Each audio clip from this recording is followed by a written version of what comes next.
force is attractive as well as repulsive in nature. The order of magnitude 11, इसे कैसे करते हैं? Exponent की फॉर्म में लिखिए. 11 को क्या लिखेंगे? 1.1 into 10 raised to power 1. So the power is 1, then the magnitude is 1. Third question. A ball is dropped from a height h. The velocity attained y the ball just before reaching the ground. क्या रहेगा? देखो, सबसे पहले हम क्या करेंगे, हम इसका इनिशियल फॉर्मूला यूज़ करेंगे. v² minus u² is equal to 2as. ठीक है. v² आपका फाइनल वेलोसिटी है और u इज़ योर इनिशियल. तो इनिशियल में क्या है आपका? 0. 0 का square is equal to 2. Acceleration due to gravity is g. s is height. तो आपका इसका स्क्वायर रूट निकाल दो. v is equal to 2gh का स्क्वायर रूट. ये आपका आंसर है. A force of 4 Newton make an angle 30 degree with x axis. By component इसका नहीं दिया है तो हमें कैलकुलेट क्या करना है इसका बाई कंपोनेंट. तो F y equation of motion लिख दीजिए. क्या आएगा आपका? ये आएगा F y is equal to force F sine 30. Formula F sine angle कितना है? 30 डिग्री. तो ये आपका होगा F and sine 30. Sine 30 is 1/2. Force कितनी न्यूटन का है इन्होंने? 4 न्यूटन. तो आपका होगा 4 multiply 1/2 and 2 2s are 4. Then answer is 2 Newton. Question number 5th. Which of the following is a vector quantity? Kinetic energy scalar quantity है. मास और speed के ऊपर डिपेंड करता है. And work has only magnitude and it transfer only energy के बारे में बात करता है. तो इसका क्या है? सिर्फ मैग्नीट्यूड है. No direction. Then it is also a scalar quantity. And power is a work upon time. तो आपका ये भी सिर्फ मैग्नीट्यूड को बताता है, डायरेक्शन नहीं बताता है.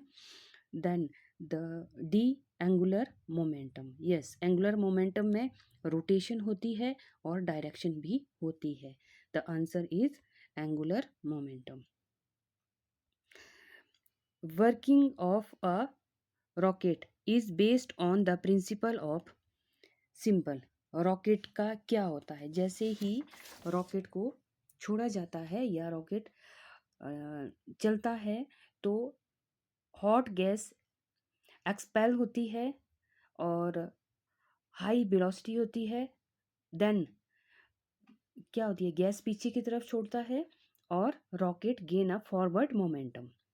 अगर वो फॉरवर्ड मोमेंटम गेन करता है it means it obeys the third law of motion. So it's answer is conservation of momentum. तो इसका आंसर क्या रहेगा? Conservation of momentum. Now acceleration of a body moving constant speed in a circle. अगर ये circle में constant speed में जा रहा है तो it always gain a centripetal acceleration which is directed toward the centre.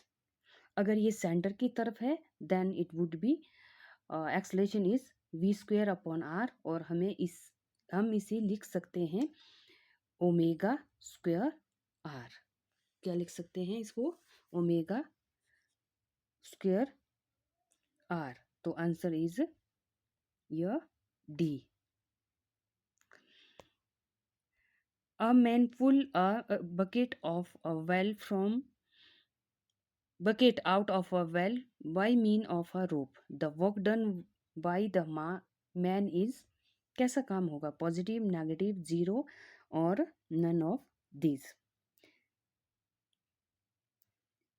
It is very simple. काम कैसा हो रहा है? Positive work. So answer is A, positive work. The momentum of inertia of a solid sphere of mass 5 kg, radius 1 m, about its diameter is. अब इसे फिर से ही हमें क्या करना पड़ेगा, कैलकुलेट करना पड़ेगा। Momentum of inertia is formula क्या है, momentum of inertia I is equal to 2/5 mr square. Value भर दीजिए, it is equal to 2/5 into 5, 5 से 5 कट गया, एंड r इज 1, रेडियस कितना है आपका 1, तो आंसर रहेगा कितना आएगा 2 kg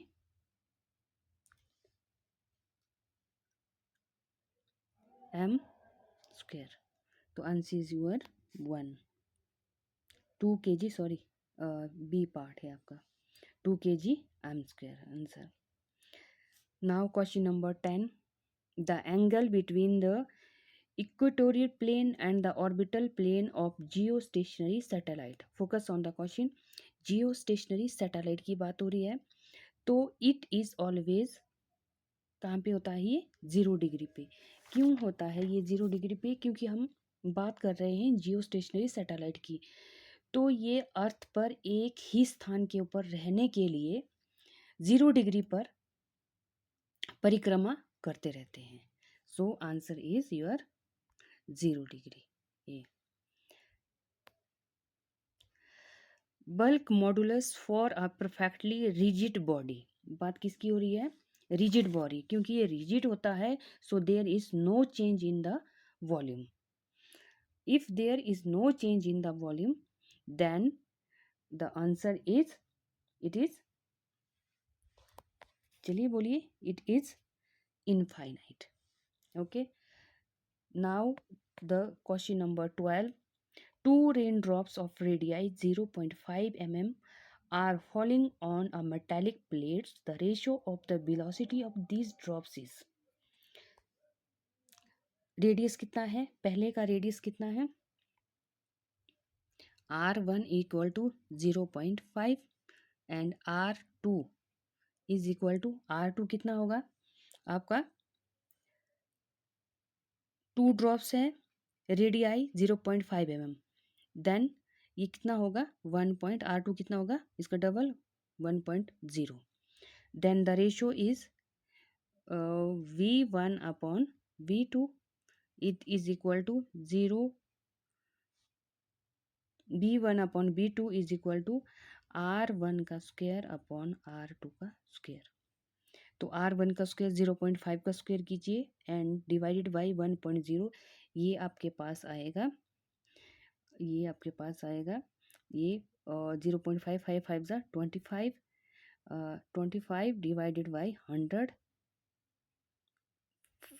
4 ज़ा, तो क्या आएगा 1:4, देन द आंसर इज 1:4।